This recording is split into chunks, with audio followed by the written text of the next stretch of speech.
There are places in this world that feel still. And then there are places that feel like they're moving, even when everything around you is quiet. Sedona is one of those places. A landscape carved from red rock and time, shaped by wind, by light, by something ancient and enduring. People come here for the beauty, but many leave talking about something else, a feeling they can't quite explain, a shift, a sense that something is happening here. But what is it? And why do so many people feel it? Long before Sedona became known for energy, before the word vortex was ever used, this land was already sacred. For the tribes like the Yavapai and the Hopi, this wasn't a destination. It was a relationship. The land wasn't something separate from daily life. It was part of it, a source of guidance, of story, of memory. Every formation in the landscape, every canyon, every shift in the terrain held meaning. Not always in ways that could be explained, but in ways that were understood, felt, and respected. And like many sacred places, this wasn't somewhere you came to take something from. It was somewhere you came to listen, to observe, to remember your place within it. Not separate from nature, but part of it. Over time, as more people began arriving in Sedona, something interesting started to happen. People weren't just noticing the beauty of the landscape. They were noticing how it made them feel. A sense of clarity, a quieting of the mind, an emotional release that didn't always have a clear cause.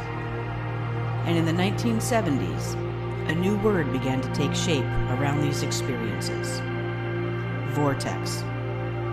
A way of describing specific locations where the energy of the earth was believed to be stronger, more concentrated, more noticeable. Places like Cathedral Rock, Bell Rock, Airport Mesa. Each one said to carry a different quality. Some describe as grounding, some as centering, others as uplifting or activating. Some people come here and feel it immediately. A shift in their body, a sense of expansion, clarity where there was once confusion. Others don't feel anything at all, and that's where it gets interesting. Because there's no scientific consensus that confirms these vortexes exist in any measurable way. No clear data that explains why one person might feel something while another doesn't. And yet, the experiences continue. Across decades, across cultures. People arrive here searching for something, and many leave like they've found it, even if they can't fully explain what it is. So what is it that people are actually feeling here? Is it the land itself? The way the red rock reflects light? The openness of the desert? The stillness that allows us to finally hear our own thoughts? Is it something energetic? Something subtle that exists just beyond our ability to measure? Or is it something happening within us when we step into a place that invites us to slow down, to be present, to actually notice where we are? Because most of the time, we're moving too fast to feel anything at all. And then, when we arrive somewhere like this, something shifts. Maybe it's not just one thing. maybe it's a combination of land, of history, of human perception, all meeting in one place. And maybe the question isn't whether the energy is real, but what it reveals when we allow ourselves to feel it. There's a line that keeps coming up for me when I think about places like this. Not separate from nature, but part of it.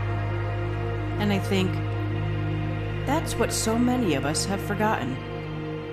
We've been taught to see nature as something outside of us, something we visit, not something we're in relationship with. But that's really all at the core of the work I've been doing. Through the spaces we create, the rituals we return to, the small, intentional moments in our everyday lives. It's about remembering that connection. Because what some people call witchy or magical or woo-woo isn't about aesthetics. It's about awareness, presence, choosing to live in a way where you recognize that the world around you is alive. And when that shifts, everything else begins to shift too. Your relationship with your home, the land, with other people, even with yourself. Because if we're not separate from nature, then we're not separate from each other either. And maybe places like Sedona aren't here to be figured out. Maybe they're here to remind us of something we've always been a part of. So maybe the question isn't, is the energy real? But instead, what happens when we choose to feel it? If this resonated with you, you can like and subscribe to The Moonlit Hollow for more. And if you're feeling called to bring this kind of connection into your own space, you can visit me at themoonlithollow.com, where I share resources, rituals, and guidance to help you create a space that truly feels aligned with you, including my mini course, From Mess to Magic, designed as a starting point to help you begin creating a sacred space in your own home. I will leave the link below, but you can also find it in my bio as well.